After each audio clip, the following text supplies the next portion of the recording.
খেটে খাওয়া মানুষ যারা আছেন, ছিন্নমূল মানুষ যারা আছেন, তাদেরকেও নিজস্ব আবাসনের সুযোগ করে দেওয়ার জন্য আমরা অঙ্গীকারবদ্ধ।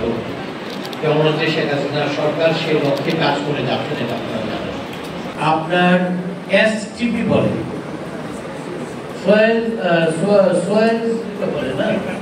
ট্রিটমেন্ট প্ল্যান, এইটা যারা করবে শুধু তারাই বিল্ডিং করার অনুমোদন পাবে, অন্যদেরকে বিল্ডিং করার অনুমোদন দেওয়া। আবর্জনাকে দূরে করতে হবে, আমাদের নদীগুলাকে, আমাদের খালগুলাকে পরিচ্ছন্ন রাখার জন্য সেই জন্য কাজ করতে হবে। এই এসটিপি করবে না এমন কাউকে দেওয়া হবে না।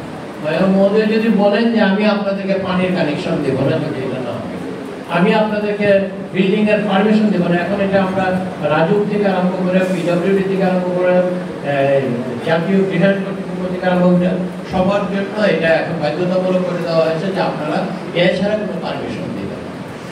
মনিরুল ইসলাম মহোদয়, আমি মহোদয়কে বিনীত অনুরোধ জানাচ্ছি স্বাগত। সরকারি কর্মকর্তা কর্মচারীদের আবাস ভূমিতে পরিণত হয়েছে, সম্মানীয় বৃন্দকে যুক্ত করা হবে।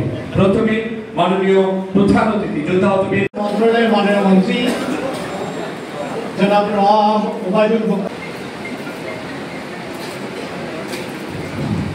এই প্রকল্পের জমি তো বেড়েছে, আপনারা নিজেরাই অনেকে ট্রান্সফার করেছেন। এখানে যখন আমরা দায়িত্ব ছিলাম তখন কিন্তু মানুষের সঙ্গে কথা বলার, মানুষকে আগে খোঁজ করি। অ্যাকচুয়ালি চাকরির দুর্বলতা। তো একদিন আমি ঢাকায়, তখন আজকে অবশ্য আমাদের বিশেষ অতিথি আরেকজন রয়েছেন আমাদের ডায়াসে, এখন রেখেছি সেই এভিনিউ রোড থেকে একেবারে বাউন্ডারি বরাবর আমাদের আমরা ব্রাহ্মণবাড়ির মানুষ পাই নাই, কিন্তু উন্মুখ হয়ে বসে আছেন।